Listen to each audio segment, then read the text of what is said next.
দুনিয়ার সমস্ত পয়গম্বর অত্যাচারিত হলেন।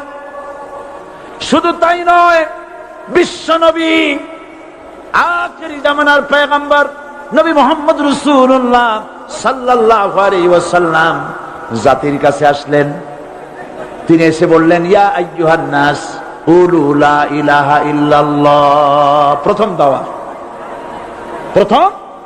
দাওয়া শুনছেন কথা? রাসূলুল্লাহ বলছেন, ও জাতি, আমার রাসূল তো মক্কার রাসূল না শুধু, মদিনার রাসূল না শুধু, আরবি ভাষা ভাষীদের রাসূল না শুধু, আমার নবী কি নবী? চিল্লায় বলেন। তাই তিনি বলেছেন, ও বিশ্বের মানবতা, বিশ্বের মানব গোষ্ঠী, যদি মুক্তি পেতে চাও, নাজাত পেতে চাও, উচ্চারণ করো, বিশ্বাস করো, আমল করো, বলো লা ইলাহা ইল্লাল্লাহ। জোরে পড়েন, লা ইলাহা ইল্লাল্লাহ, লা ইলাহা ইল্লাল্লাহ মুহাম্মাদুর রাসূলুল্লাহ। আবু জাহেল বুঝছিল কলেমার অর্থ? কথা বলেন না কেন? আবু জাহেল বুঝছিল? উতবা, সাইবা, মুগিরার গোষ্ঠীরা বুঝছিল? বুঝেছে। তারপরে তারা চিন্তা করলো যে সর্বনাশ তো করছে, লা ইলাহা, কোন ইলাহা নাই, আইনদাতা নাই, বিধানদাতা নাই, তাহলে আমরা কি ঘরে বসে বসে কি করব? উনি নতুন একজন ইলাহ নিয়ে আসছে, আল্লাহ ছাড়া কোন ইলাহ নাই, তাহলে আমাদের কাজটা কি? প্রথমে তারা চেষ্টা করলো যে একটু দেখি নরম নরম ভাবে হয় নাকি। চলে গেল আবু তালেবের কাছে, আসে না হাদিসে বললো, আবু তালেব, তুমি তো কুরাইশদের নেতা, তোমার ভাইয়ের ছেলে কয়টাই কি? কি আশ্চর্যজনক কথা! লা ইলাহা ইল্লাল্লাহ, আল্লাহ ছাড়া কোন ইলাহ নাই, তা আমরা করব কি? তোমার ভাতিজাকে বুঝাও লা ইলাহা ইল্লাল্লাহর দাওয়াত বন্ধ করে দিক, এর বিনিময়ে টাকা লাগে টাকা দেব, সোনা লাগে সোনা দেব, যত সুন্দরী মেয়ে চায় তাও দেব, নেতৃত্ব চায় তাও দেব, তবু যেন কালেমার দাওয়াত না দেয়। আসিনে কা হাদিসে আছে কিনা?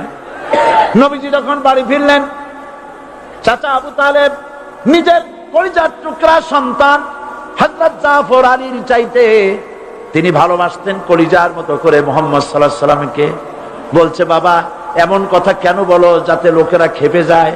এই কথাগুলি বলো না, ওরা আমার কাছে এই সব প্রস্তাব দিয়ে গিয়েছে।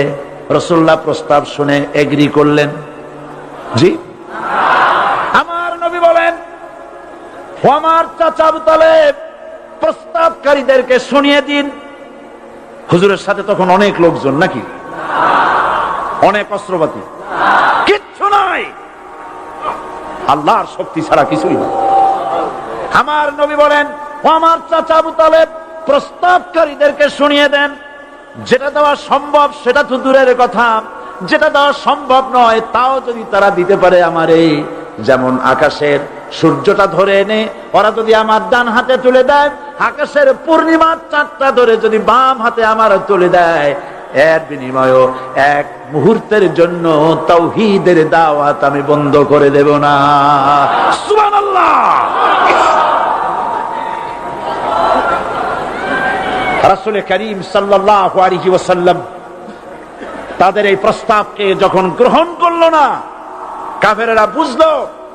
আমি আগেই বলেছি, তিন শ্রেণীর লোক বাধা দিয়েছে। কয় শ্রেণী? প্রথম শ্রেণী কি? রাষ্ট্র শক্তি, তাদের হাতে অস্ত্রপাতি তো খুব শক্তি, আর তারা একবার ক্ষমতায় যায়, ওরা মনে করে এই ক্ষমতা থেকে আমাদেরকে কেউ নামাইতে পারবে না। বিংশ শতকের শ্রেষ্ঠ মুজাদ্দিদ আল্লামা সৈয়দ আবুল আলা মওদুদী রাহমাতুল্লাহ আলাইহি তিনি এক জায়গায় লিখেছেন, স্বৈরাচারীরা তার পতনের সমস্ত ছিদ্র বন্ধ করে, কিন্তু একটা ছিদ্র বন্ধ করতে পারে না, মনের ভুলে সে ছিদ্রটা থেকেই যায়, যেই ছিদ্র দিয়ে আসলে তার পতনটা হবে। ক্ষমতায় গিয়ে মনে করে চিরকাল ক্ষমতায় থাকবো। ভারতের প্রধানমন্ত্রী পণ্ডিত জওয়াহরলাল নেহেরু রাঁচি পাগলাগারদে গিয়েছেন, মেন্টাল হসপিটাল। পাগলেরা নেহেরুকে দেখে আশ্চর্য হয়ে গেছে, এত সুন্দর মানুষ, মাথায় কিস্তি টুপি, গায়ে শেরওয়ানি, মুসলমানি ড্রেসই আলাদা। যদিও তিনি হিন্দু ছিলেন, পরেছেন মুসলমানি ড্রেস। শেরওয়ানি কাদের পোশাক? কাদের পোশাক? হাতে ছড়ি নিয়ে হাঁটা, স্টাইল করে, সুন্দর পাজামা, সুন্দর টুপি, সুন্দর সাজসজ্জা করে মুসলমানদের ড্রেস। এই ড্রেস পরে তিনি গিয়েছেন। সবসময় যে ড্রেস তিনি পরতেন। পাগলেরা জিজ্ঞেস করছে, তুমি কে গো? উনি বলছেন, আমারে চেনো নাই? আমি ভারতের প্রধানমন্ত্রী পণ্ডিত জওহরলাল নেহেরু। পাগলেরা বলছে, ও সেই কথা। আমরাও যখন ক্যাপিটালে আসছিলাম, এই তোমার মতো লম্বা লম্বা কথা আমরাও বলছি। থাকো আমাদের সাথে কিছুদিন, তোমার মাথাও ঠান্ডা হয়ে যাবে। ক্ষমতায় যারা থাকে, ক্ষমতার মোহে চতুর্দিকে অন্ধকার দেখে, মনে করে আমার পতন আর হবে না। কিন্তু তোমাকে বুঝিবে যে গোকুলে বাড়ি শেষে। গাড়ির চাকা সব সময় উপরে থাকে না। গাড়ির চাকা সব সময় উপরে থাকলে গাড়ি তো চলবেই না। গাড়ির চাকা ঘোরে বলেই তো গাড়ি চলে। সুতরাং এই উপরে, তোমার চাকা উপরে এখন আছে বলে, তোমার দলের চাকা উপরে আছে বলে যারা মানুষের উপরে জুলুম করছো, আলেমদেরকে ধরতেছো, মুসল্লিদেরকে ধরে ধরে জেলে ঢুকাচ্ছ, সময় আসবে এমন ইন্দুরের গর্ত অপমানা পালাবার জন্য।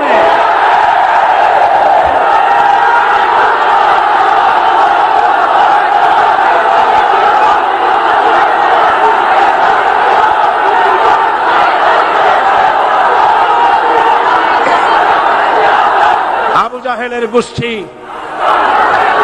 আবু জাহেলের গোষ্ঠী মনে করেছে সোজা আঙ্গুলে ঘি যখন উঠলো না, আঙ্গুল বাঁকা করতে হবে। শুরু হয়ে গেল অত্যাচার। শুরু হয়েছে না? হযরত সুমাইয়া রাদিয়াল্লাহু তাআলা আনহা কি নির্মম ভাবে, নিষ্ঠুর ভাবে তাকে শহীদ করা হলো। খাব্বাব, হুবাইব, হযরত খাব্বাব রাদিয়াল্লাহু তাআলা আনহুকে দেখে হযরত ওমর একদিন বলছিলেন, খাব্বাব, তোমার পিঠে এত গর্ত কেন? এত গর্তওয়ালা পিঠ আর এত চিকুন কোমর আমি তো জীবনেও দেখিনি। হযরত খাব্বাব বলেছেন, ওমর জানো না, ইসলাম কবুল করার অপরাধে, কালেমা পড়ার অপরাধে কাফির বেঈমানেরা আমাকে মারধর করেছে। যখন আমি তাদের মারে কালেমা ছাড়ি নাই, তখন আগুন জ্বালায়া আগুনের আংটার উপরে, আংটা আগুনের উপরে আমাকে চিৎ করে শোয়ায়া, আমি যেন নড়াচড়া করতে না পারি সেজন্য আমার বুকের উপরে পাথর চাপা দিয়া রেখেছে। আগুনে গোশত পুড়ে পুড়ে আগুন ভিতরে ঢুকেছে, গায়ের রক্ত আর চর্বি গলে গলে পড়ে আগুনগুলো নিভেছে। ওই পিঠে যে গর্ত হয়েছে আজও পর্যন্ত সেই গর্ত মিটে যায় নাই। হযরত খাব্বাব রাদিয়াল্লাহু তাআলা আনহু বলছেন, বুখারী শরীফে হাদিসে ভাবে এসেছে, ওয়ান খাব্বাব বিনুল আরিত রাদিয়াল্লাহু তাআলা আনহু আন্নাহু قال শাকাউনা ইলা রাসূলিল্লাহ সাল্লাল্লাহু আলাইহি ওয়াসাল্লাম ওয়া হুয়া মুতাওয়াসসাদুন বুরদাতুন লাহু ফি জিল্লিল কাবা। আমি গেলাম রাসূলুল্লাহর কাছে, যে দেখি হুজুর বাইতুল্লাহ শরীফের ছায়ায় আরাম ফরমাচ্ছেন।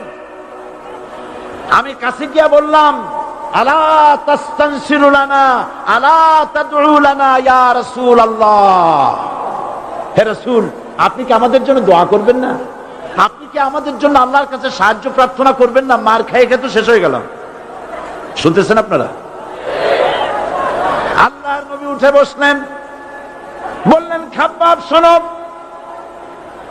তোমাদের আগে যারা এই পৃথিবীতে এসেছিলেন দ্বীনের দাওয়াত দেওয়ার জন্য, সমকালীন রাষ্ট্র শক্তি তাদেরকে ধরত, ফায়ুখাজুর রাজুলু ফায়ুহফারু লাহু ফিল আরদ, তার জন্য তারে ধরে নিয়া মাটির মধ্যে গর্ত করত, ফায়ুজআলু ফিহা, এরপরে সেই গর্তের ভিতরে তাকে কোমর পর্যন্ত গেড়ে দিত। সুম্মা ইউতা বিল মানশাব, এরপরে করাত আনা হতো, ফায়ুদাউ আলা রাসিহি, এরপরে করাতটা মাথার উপরে রাখা হতো, ফায়ুজআলু নিসফাইন, এরপরে করাত দিয়া চিরে চিরে জীবিত মানুষটাকে দ্বিখণ্ডিত করে ফেলে দিত। মা ইয়াসুদ্দুহু যালিকা আন দীনি, এত কষ্ট দেওয়ার পরেও, এত জুলুম করার পরেও দ্বীনের দায়ীদেরকে এক চুল পরিমাণ আল্লাহর রাস্তা থেকে তারা সরাই দিতে পারে নাই। ওয়াল্লাহি, ও খাব্বাব, আমি আমার আল্লাহর নামে কসম করি। ও মুসলমান, কে কসম করতেছে? আল্লাহ রাসূল।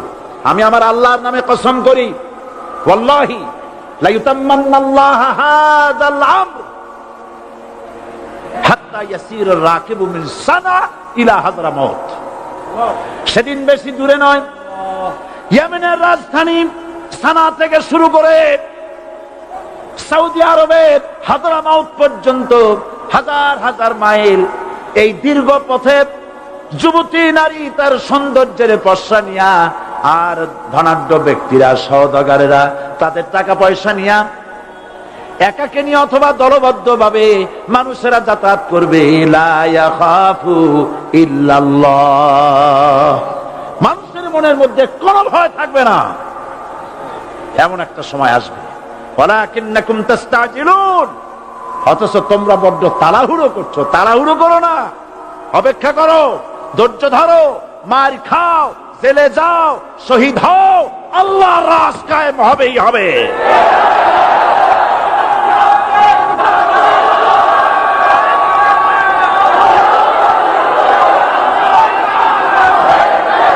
বিল্ডিং থেকে শিক্ষা গ্রহণ করুন। বিল্ডিং, ইমারত, দালান থেকে শিক্ষা গ্রহণ করুন। এই যেটা দালান আছে না পাশে, দেখতে পাচ্ছেন? এই দালান কি দিয়ে তৈরি করা হয়েছে বলেন? ইট। সমস্ত ইটেরা যদি ধর্মঘট করত, আমরা কেউ মাটির তলায় যাব না, কেউ আমরা আগুনে পুড়ে ঝামা হব না, পিক হব না, কেউ আমরা টুকরা টুকরা হব না, সবাই থাকবো উপরে উপরে, তাহলে কি দালান হইতো নাকি? এই বিল্ডিং নির্মাণ করতে গিয়া ইটের যে স্যাক্রিফাইস, হাজার হাজার ইটকে পিক হতে হয়েছে, পুড়ে যেতে হয়েছে, খোয়া হতে হয়েছে, ভেঙে টুকরা টুকরা হয়ে 50 ফিট মাটির নিচে যেতে হয়েছে, তারপরে ইমারত গঠন হয়েছে, সুন্দর দালান তৈরি হয়েছে। যারা ইসলামী শাসন চান, আল্লাহর দ্বীনকে বিজয়ী দেখতে চান, তাদেরকে অসংখ্য মানুষকে পোড়াইটের মতো জেলখানায় পুড়ে পুড়ে মরতে হবে, অসংখ্য মানুষকে ফাঁসির কাস্তে ঝুলতে হবে, গায়ের রক্ত দিতে হবে, শহীদ হতে হবে, তারপরে ইসলামের ইমারতটা কায়েম হয়ে যাবে। শায়ের, কবি কি সুন্দর করে বলছেন, কবি সুন্দর করে বলছেন, ये शहादत गाहे उल्फत में कदम रखना, ये शहादत गाहे उल्फत में कदम रखना, लोग समझते हैं आसा है मुसलमान होना। মানুষেরা মনে করে মুসলমান হওয়া খুব সহজ জিনিস। না, মুসলমান হওয়ার অর্থ হলো শাহাদাতের ঈদগাহে শামিল হয়ে যাওয়া।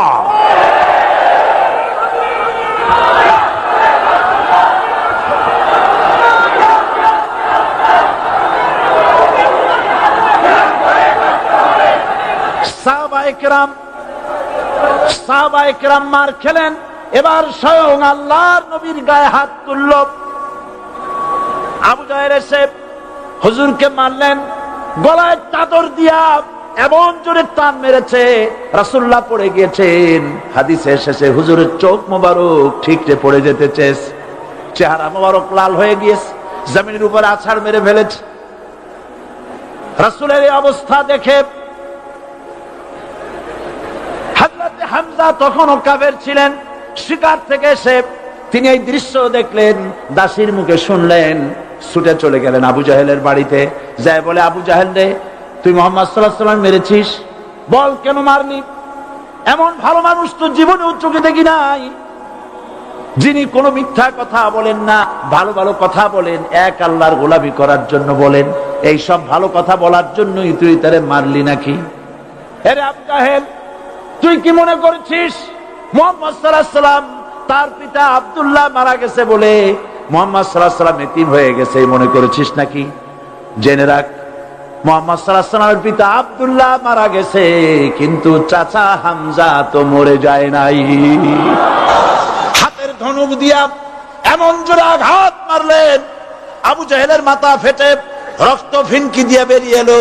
হযরতে হামজা ঘরে ফিরে এসে রাসূল করিম সাল্লাল্লাহু আলাইহি ওয়াসাল্লামের মস্তক মোবারক কোলে উঠায় নিলেন আর বললেন, বাবা, তোমাকে মেরেছে বলে আমি আবু জাহেলের মাথাটা ফাটাই দিয়ে আসছি, তুমি খুশি হও। হুজুর বলছেন, চাচা কার মাথা ফাটাইছো এইটা বলে আমারে খুশি করতে পারবা না। হযরত হামজা বলেন, তুমি কি হলে খুশি হবে? হুজুর বলেন, হামজা চাচা গো, আমি খুশি হব যদি একটিবার চাচা তোমার মুখে শুনতে পাই ঈমানের কালেমা। হযরত হামজা বলেন, মুহাম্মদ সাল্লাল্লাহু আলাইহি ওয়াসাল্লাম, আমি বুঝতে পেরেছি তুমি কোন সাধারণ মানুষ নয়।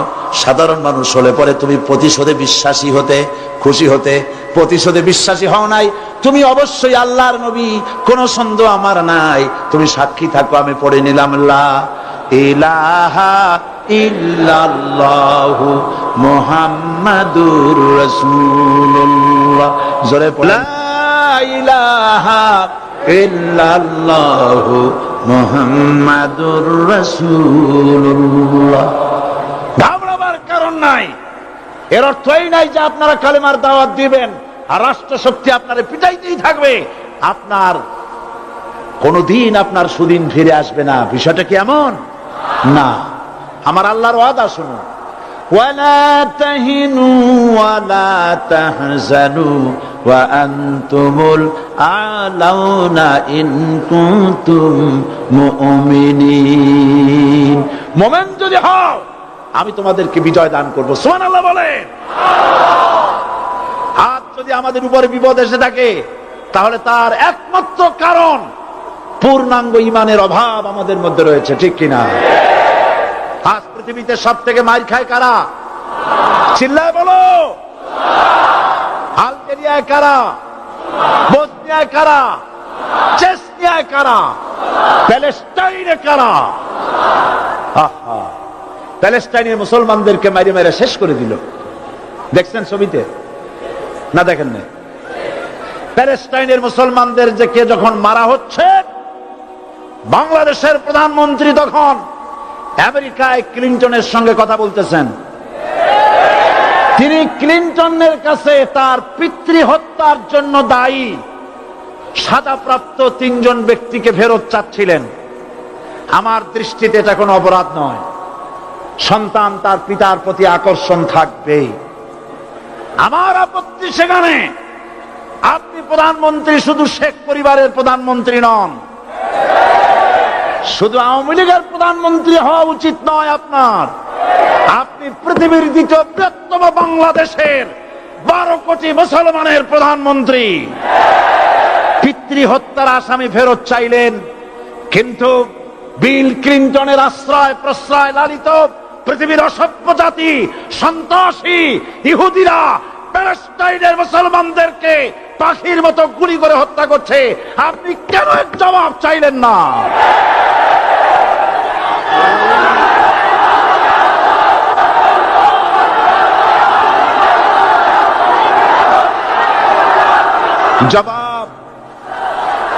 জবাব আপনি চাইতে পারবেন না, কারণ মুনাফিকদের সাহস হয় না, সাহস হয় মুমিন ব্যক্তি। বিল ক্লিনটনকে বলা দরকার ছিল, এই ইসরায়েলকে তোমরাই বসিয়েছো, মধ্যপ্রাচ্যের বিষ ফোড়ায় পরিণত করেছো তোমরা। তবে হ্যাঁ, যুরিবাত আলাইহিমুয যিল্লাতু ওয়াল মাসকানা ওয়া বাউ বিগাদাবিন মিনাল্লাহ। আল্লাহর গজব আসবে, ইহুদিরা পৃথিবী থেকে নিশ্চিহ্ন হবেই হবে ইনশাআল্লাহ।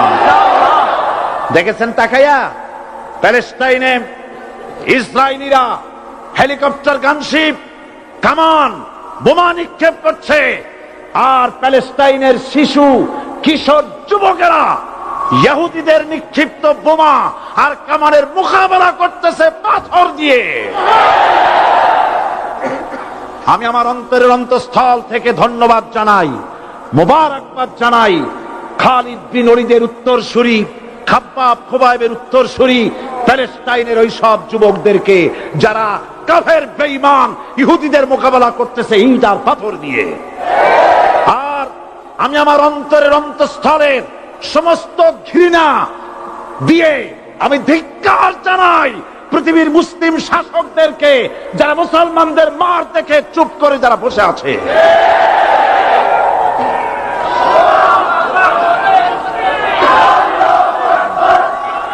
মুসলমান যদি মুসলমানের মতো হয় 10 জন যথেষ্ট। কয়জন যথেষ্ট? কোথায় আছে কথা? আল্লাহ পাক কোরআন শরীফের মধ্যে বলেছেন, একজন যদি হও ইমানদার মুত্তাকি 10 জনের উপরে বিজয়ী হবে।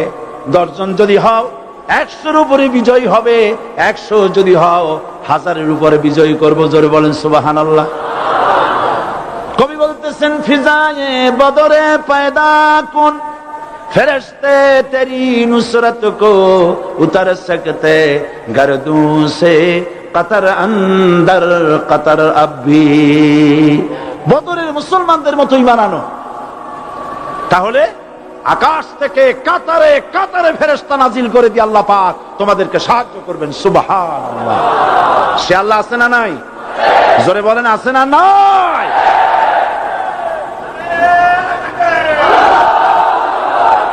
সেই আল্লাহ রাব্বুল আলামিন কোরআনে কারীমের ভিতরে আয়াতুল কুরসির মধ্যে বলে দিয়েছেন, আল্লাহু লা ইলাহা ইল্লা হুয়াল হাইয়ুল কাইয়্যুম। প্রাণ খুলে সবাই পড়েন, বসা মানুষ দাঁড়ানো মানুষ। আল্লাহু লা ইলাহা ইল্লা হুয়াল হাইয়ুল কাইয়্যুম। আল্লাহ রাব্বুল আলামিন, তিনি ছাড়া কোনো ইলাহ নাই, তিনি সার্বভৌমত্বের মালিক, কেউ নাই আল্লাহ ছাড়া। এই কথা মানুষকে ঘোষণা করতে হবে। বাধা, এই কথা বললেই বাধা দেবে কয় শ্রেণীর লোক? 3 শ্রেণী। প্রথম শ্রেণী হচ্ছে কে? রাষ্ট্রশক্তি। আজও তারা বাধা দিচ্ছে। আল্লাহর আইন দিয়ে দেশ চালাও, তারা তাদের মন মর্জি মোতাবেক আইন দিয়ে দেশ চালাবে। আল্লাহ পাক বলছেন, আলা লাহুল খালকু ওয়াল আমরু। সৃষ্টি যার, আইন চলবে তার। কারো বাবার আইন চলতে পারে না, নিজেদের তৈরি করা আইন চলবে না। ইনিল হুকমু ইল্লা লিল্লাহ। একমাত্র আইন চলবে কার? এই আইন রাসূল করিম সাল্লাল্লাহু আলাইহি ওয়াসাল্লাম মদিনায় কোরআন দিয়ে প্রতিষ্ঠিত করেছিলেন। আল্লাহর বিধান, আল্লাহর সার্বভৌমত্ব কায়েম করেছিলেন। কোরআন সংবিধান হলো, চুরি বন্ধ হলো, ডাকাতি বন্ধ হলো, জেনা বন্ধ হলো, হত্যা বন্ধ হলো, ধর্ষণ বন্ধ হলো, সব কিছু বন্ধ হয়ে গিয়ে মুসলমানেরা শান্তি লাভ করলো, পৃথিবীর মানুষ শান্তি লাভ করলো। সুবহানাল্লাহ বিহামদিহি। আজ মুসলমানেরা শত্রু চেনে না, বন্ধু চেনে না। বন্ধুকে বানায়েছে শত্রু, শত্রুকে বানায়েছে বন্ধু। কে বন্ধু কে শত্রু চিনাই দিবেন কে? আল্লাহ। বলেন, কে দিবেন? আল্লাহ রাব্বুল আলামিন কোরআনে কারীমের মধ্যে পরিষ্কার করে বলেছেন, লাতাজিদান্না আশাদ্দান নাসি আদাওয়াতান লিল্লাযীনা আমানুল ইয়াহুদা ওয়াল্লাযীনা আশরাকু। আল্লাহ পাক বলছেন, হে রাসূল, মানুষের ভিতরে 2টা শ্রেণী মুমিনদের জন্য সবথেকে জঘন্য দুশমন। কয়টা শ্রেণী? 2টা। একটা হলো ইহুদ, আর একটা হলো মুশরিক। একটা হলো ইহুদি, আর একটা হলো মুশরিক। এটা হলো তোমাদের দুশমন। আর আজ আমাদের দেশে, পৃথিবীর বিভিন্ন দেশে মুসলমানেরা মুশরিকদের সঙ্গে সম্প্রীতি বাড়াচ্ছে, মুসলমানদের সাথে শত্রুতা বাড়াচ্ছে। আজ আমার দেশে পূজা পার্বণে বাধা নাই। পূজা পার্বণে বাধা আছে? পূজা পার্বণে বাধা নাই। বাধা কোথায়? কোরআন শরীফের তাফসীর মাহফিলে। কোরআনের তাফসীরের মাহফিলে বাধা দেওয়া হচ্ছে। গান বাজনায় 144 ধারা নাই, কিন্তু কোরআন শরীফের মাহফিলে 144 ধারা দেওয়া হচ্ছে। যারা দিচ্ছে তারা আবার ওমরাও করে, হজও করে। ওরা আমাদের বলে আমরা নাকি ধর্মের নামে রাজনীতি করি। বলে না? আমরা নাকি ধর্মের নামে রাজনীতি করি। আমি বলি, ধর্মের নামে আমরা রাজনীতি করি না, আমরা ধর্মীয় রাজনীতি করি। কথাটা বুঝে আসছে কিনা? ধর্মের নামে রাজনীতি তো সেই ব্যক্তি করে 1996 সনের নির্বাচনের আগে যিনি মাথায় পট্টি বেঁধেছিলেন, যিনি শপথ গ্রহণের সময় হাতে তসবিহ পড়েছিলেন। ধর্মের নামে রাজনীতি তিনি করেছেন। আজ অনেকগুলি ডিগ্রি পেয়েছেন তিনি, অনেকগুলি ডিগ্রি পেয়েছেন। কয়টা? মুখস্থ হয়ে গেছে আপনাদের। শকুনেরা, শকুন যদি গরুর গোশত কিনে খাওয়া লাগতো, 80 টাকা কেজি দরে শকুনে এত গোশত কিনে খাইতে পারতো না। লেখাপড়া করে যদি ডিগ্রি নেওয়া লাগতো, এত ডিগ্রি কপালে জুটতো না। পয়সা দিয়া ম্যানেজ করা ডিগ্রি, কিন্তু 9টা নিলে কি হবে? আসল ডিগ্রিটা এখনো বাকি আছে। আসল ডিগ্রি কোনটা? নির্বাচনের আগে পট্টি বেঁধে তসবি নিয়ে গোটা জাতিকে যে সফলভাবে প্রতারণা করতে আপনি পেরেছিলেন মহা প্রতারক হিসেবে, সেই ডিগ্রি আগামী নির্বাচনের মোক্ষম সময় জনগণ আপনার গলায় পরায় দেবে।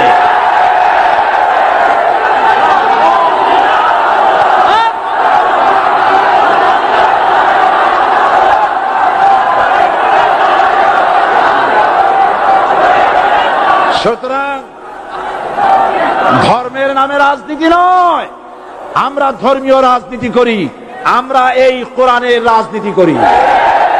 এই কোরআন নিয়ে বাঁচতে চাই, এই কোরআন নিয়ে মরতে চাই।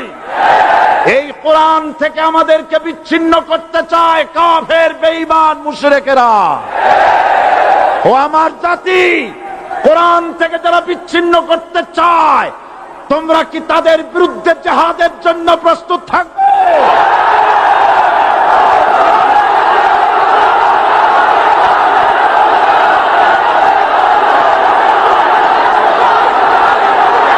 বসেন, বসেন, বসেন,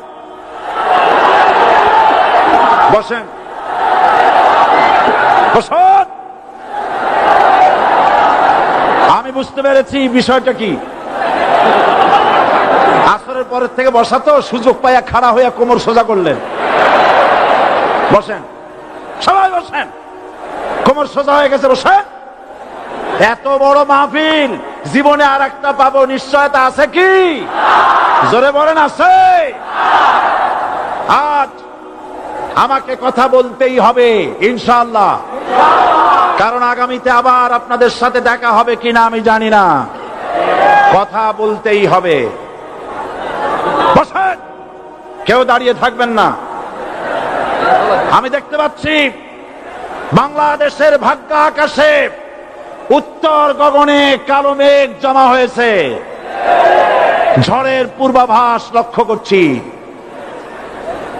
যদি মোকাবেলা করতে না পারেন সক্ষম ভাবে, এমন অন্ধকার গাঢ় কালো অমাবস্যার রাত আসতে পারে যার সুবে সাদে খাওয়া অসম্ভব।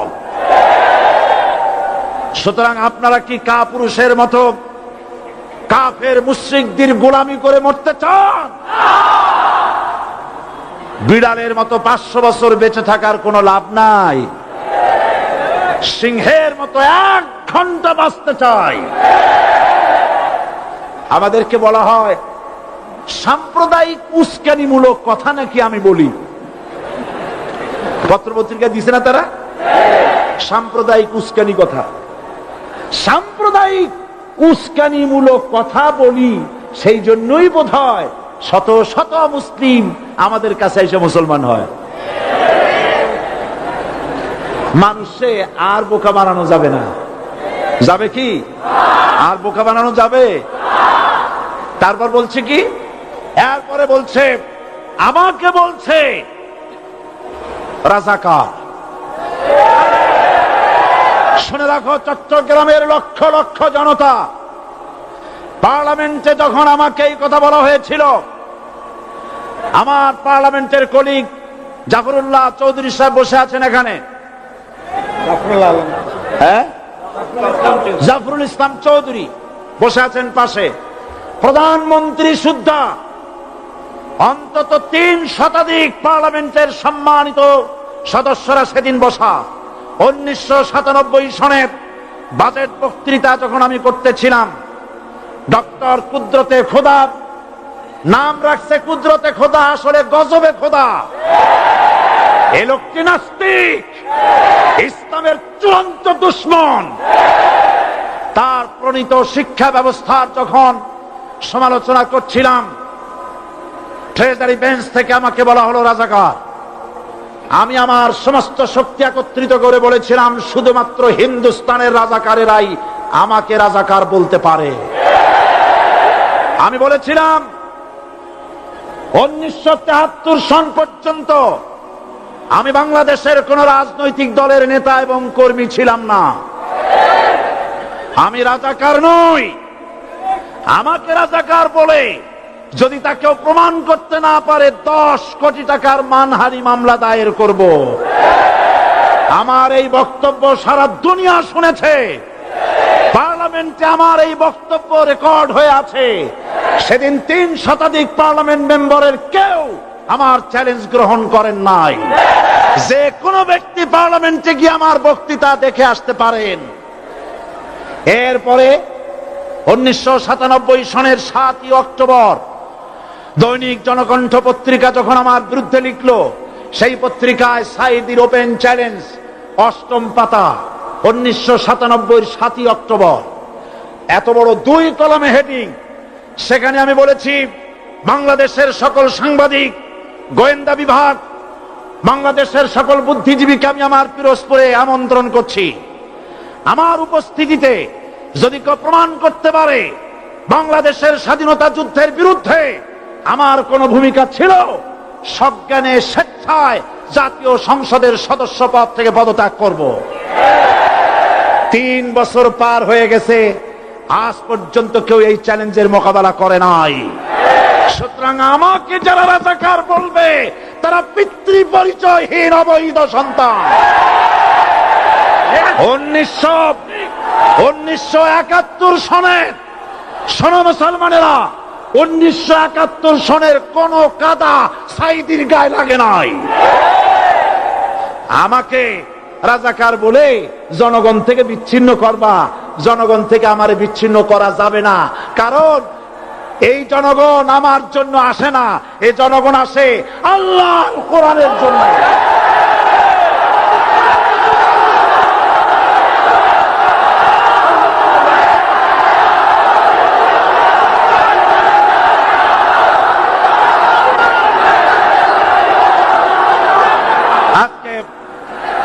আর যারা ইসলামের কথা বলে, যারা ইসলামের কথা বলে তারাই রাজাকার, তারাই মৌলবাদী। মৌলবাদী বললে আমরা অসন্তুষ্ট হই না, কারণ মৌলবাদী শব্দটা আসছে মূল থেকে। মৌল শব্দ এসেছে মূল থেকে। মূলবাদী তার মানে যারা মূলে আছে। মূল হলো কোরআন, মূল হলো হাদিস, মূল হলেন আল্লাহ, মূল হলেন আল্লাহ রসুল। আমরা আছি মূলে। এখন বলেন তো মূলের শক্তি বেশি না আগার শক্তি বেশি? আমাদের যারা মৌলবাদী বলে ওরা হলো আগাবাদী। মূলে আছে কত কোটি? 12 কোটি। মূলে আছে কত কোটি? আর আমাদের যারা মৌলবাদী বলে ওই থাকো গাছের আগায়, আমরা মূলে। লাফালাফি বেশি করবা না, 12 কোটিতে গাছের গোড়া আসতে নানা দেবে, মামু বাড়ি দিল্লি গিয়ে পড়বা, বাংলার জমিনে জায়গা হবে না। এ কথা বিশ্বাস করো।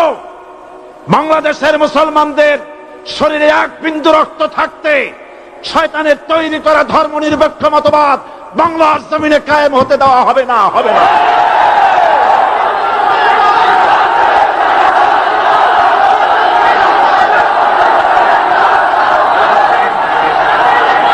রাসূল করিম সাল্লাল্লাহু আলাইহি ওয়াসাল্লাম কোরআন প্রতিষ্ঠার জন্য আন্দোলন করেছিলেন। আয়াতুল কুরসি আমাদের সে কথাই শিখেছে। আল্লাহ রাব্বুল আলামিন বলেন, আল্লাহু লা ইলাহা ইল্লা হুয়াল হাইয়ুল কাইয়্যুম। প্রাণ খুলে পড়েন, আল্লাহু লা ইলাহা ইল্লা হুয়াল হাইয়ুল কাইয়্যুম। আল্লাহ হচ্ছেন তিনি যিনি ছাড়া কোনো ইলাহ নাই, আইনদাতা নাই, বিধানদাতা নাই। আমরা মানুষের তৈরি করা আইন মানি না। 12 কোটি মুসলমানের দেশে আইন তৈরি করবে মানুষ, আমরা মানব না। পার্লামেন্টে তৈরি হতে হবে কোরআন দিয়ে, পার্লামেন্টে আইন তৈরি হতে হবে কোরআন দিয়ে। সুতরাং ভয় যতই পান আর যতই ষড়যন্ত্র করেন, 4 দল যখন একত্রিত হয়েছে, ঐক্যবদ্ধ থাকবে, সরকার ঐক্যবদ্ধভাবে গঠন হবে, নির্বাচন ঐক্যবদ্ধভাবে হবে এবং কোরআন হবে, আল কোরআনের পার্লামেন্ট হবে বাংলাদেশে।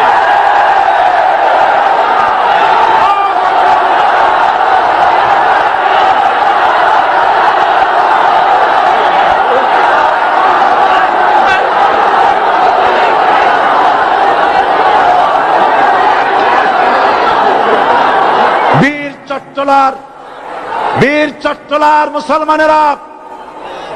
চট্টলার মুসলমানেরা স্বাধীনতার ঘোষণা, এই চট্টগ্রাম থেকে স্বাধীনতার মহান ঘোষক প্রেসিডেন্ট জিয়াউর রহমান সাহেব দিয়েছিলেন। এই চট্টগ্রাম থেকেই ইসলামী রাষ্ট্রের ঘোষণা হবে।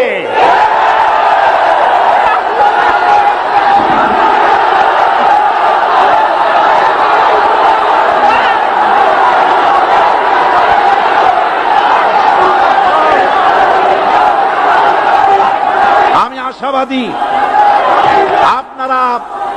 আপনারা অবশ্যই তা পারবেন, আমি 100% বিশ্বাস করি ইনশাআল্লাহ। কারণ যে ষড়যন্ত্রের মোকাবেলা করে স্থানীয় রাজনৈতিক দলের নেতৃবৃন্দ কোরআনের মাহফিল সিনায় এনেছেন, আমি প্রথম দিনেই বলেছি চট্টগ্রাম তাফসিরুল কোরআন মাহফিল কোন রাজনৈতিক দলের প্রতিনিধিত্ব করে না। এটা কোন জামাত শিবিরের একক সম্পদ নয়, এটা চট্টগ্রামের মুসলমানদের কলিজার টুকরা তাফসিরের মাহফিল। সুতরাং এই মাহফিল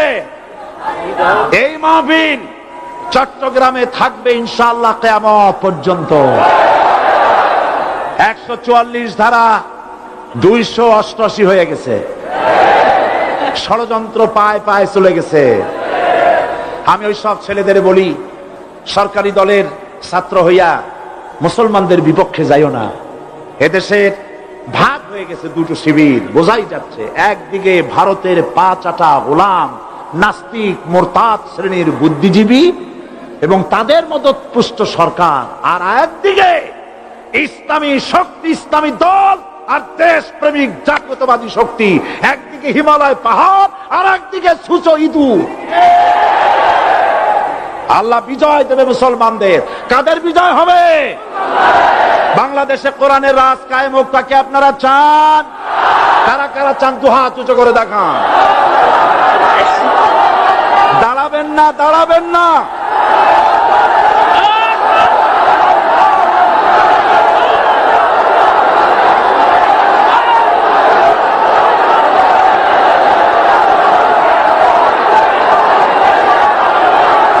বসুন, বসুন, আবার বসেন, বসুন। জোরে সরে জিকির করেন লা ইলাহা ইল্লাল্লাহ, আরো জোরে লা ইলাহা ইল্লাল্লাহ, লা ইলাহা ইল্লাল্লাহ।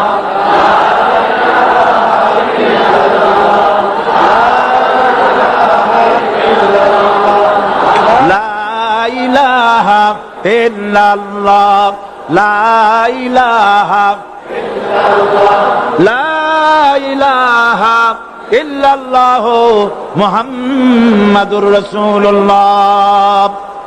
যারা যেখানে দাঁড়িয়েছেন বসুন।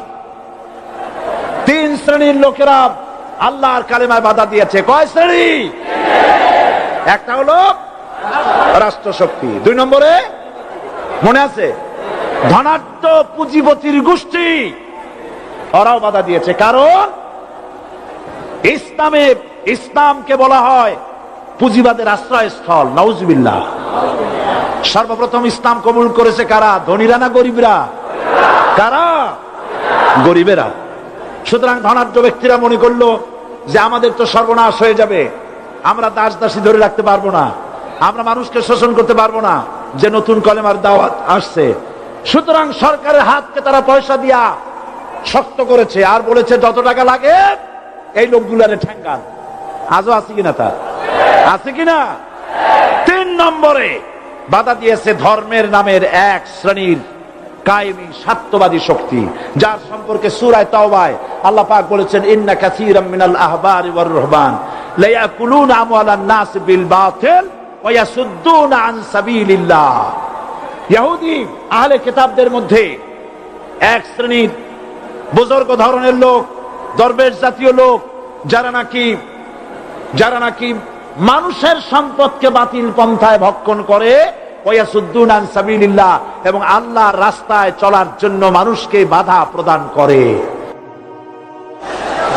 এত বড় বিশাল মাহফিলে আপনি দাঁড়ায়া কোন মানুষকে কষ্ট দিবেন না, জায়েজ নাই। মুসলমানদেরকে কষ্ট দেওয়া কবিরা গুনাহ। বুঝতে পেরেছেন? যে যেখানে দাঁড়িয়েছে আপনারা বসা মানুষেরা তাদেরকে বসায় দেন। সুতরাং এই কালেমার দাওয়াত যখন হযরতে মুসা আলাইহিস সালাম দিলেন, ফিরআউন বলল, আমি তো জানি না যে আমি ছাড়া আরো কোন ইলাহ আছে, আইনদাতা তো আমি, তুমি নতুন কোথা থেকে আইনদাতা নিয়ে আসছো? ফিরআউন বলছে, দেখো, আমারে বাদ দিয়া যদি অন্য কাউকে ইলাহ বলে তুমি মানো, আর সেই শিক্ষা যদি যে জাতিকে দাও, তাহলে আমি তোমাকে ধরে লাআজআলান্নাকা মিনাল মাসজুনিন, আমি তোমাকে কারারুদ্ধ করব, আমি তোমাকে জেলখানায় ঢুকিয়ে দেব। রাষ্ট্রশক্তি প্রথম বাধা দিল কারা? বলেন সবাই। সেই বাধা কি ওখানে শেষ হয়েছে না এখনো আছে? আছে কিনা জোরে বলেন। আমি তোমাকে জেলখানায় ঢুকাবো। হযরত মুসা আলাইহিস সালাম বলেন, ফিরআউন রে, জেলের ভয় আমি করি না, আমার কি জেলের ভয় দেখায়া লাভ নাই। আমি আল্লাহ পাকের পয়গম্বর হযরতে মুসা আলাইহিস সালাম। ফিরআউনের দলবল আছে, লোক লস্কর আছে, তার অস্ত্রের অভাব নাই। আল্লাহ রাব্বুল আলামিন মুসা আলাইহিস সালামের কাছে একটা অস্ত্র দিয়া দিলেন। দিছিলেন কিনা? আল্লাহ পাক হযরত মুসা কি বলেছেন, ওয়া মা তিলকা বিয়ামিনিকা ইয়া মুসা, মুসা রে, তোমার হাতে ওটা কি? মুসা আলাইহিস সালাম বললেন, এটা লাঠি। আল্লাহ পাক বললেন, ফেলে দাও লাঠি। লাঠি ফালায় দিলেন। কি হয়ে গেল? হিয়া হাইয়াতুন তাসআ, লাঠি হয়ে গেল। এখন লাঠি পড়ে সাপ হয়ে গেল। সাপ দেখে নবী হোক, ওলি হোক, সাহাবী হোক আর আলেম হোক, সাপ দেখলে ভয় করে না মানুষের? মুসা আলাইহিস সালাম ভয় পেয়েছে। আল্লাহ রাব্বুল আলামিন হযরত মুসাকে শোনায় দিলেন, খুযহা ওয়া লা তাখাফ সানুঈদুহা সিরাতাহাল উলা,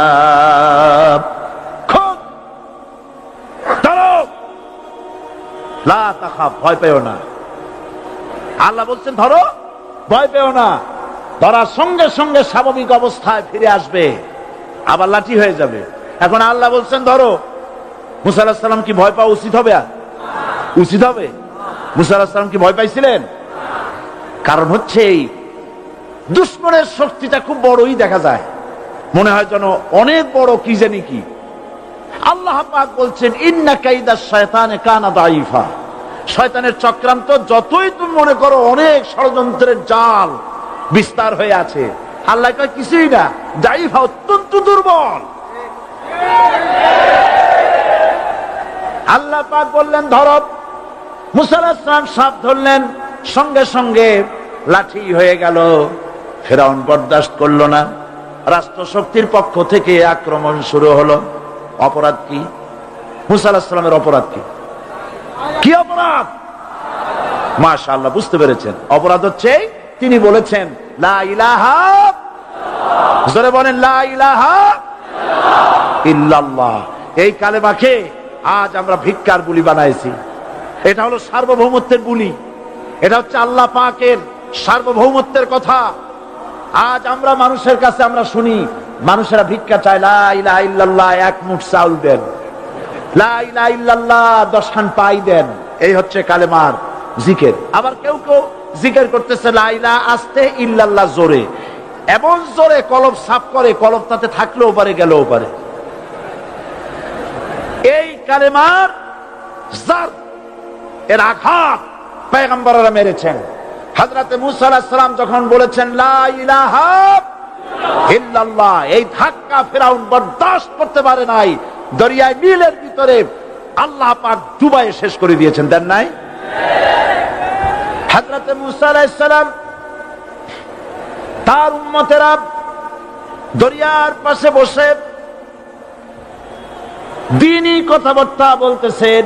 এমন সময় ফেরাউন, তার শত্রু হচ্ছে মুসা আলাইহিস সালাম। শত্রু কেন? মুসা কি ফেরাউনের পাকা ধানে মই দিয়েছে নাকি? বলেন আপনারা। তার হালের গরু পিটায় মারছে নাকি?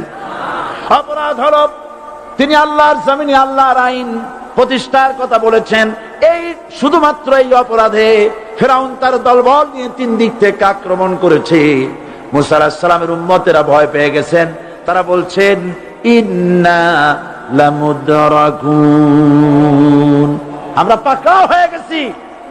3 দিকে সাড়াশি আক্রমণ, 3 দিকে শত্রু, একদিকে দরিয়া, পালাবার রাস্তা আছে?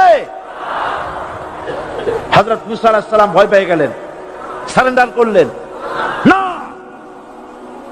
হযরত মুসা আলাইহিস সালাম বললেন কাল্লা, কখনো নয়, ভয় পাওয়ার কোনো কারণ নাই।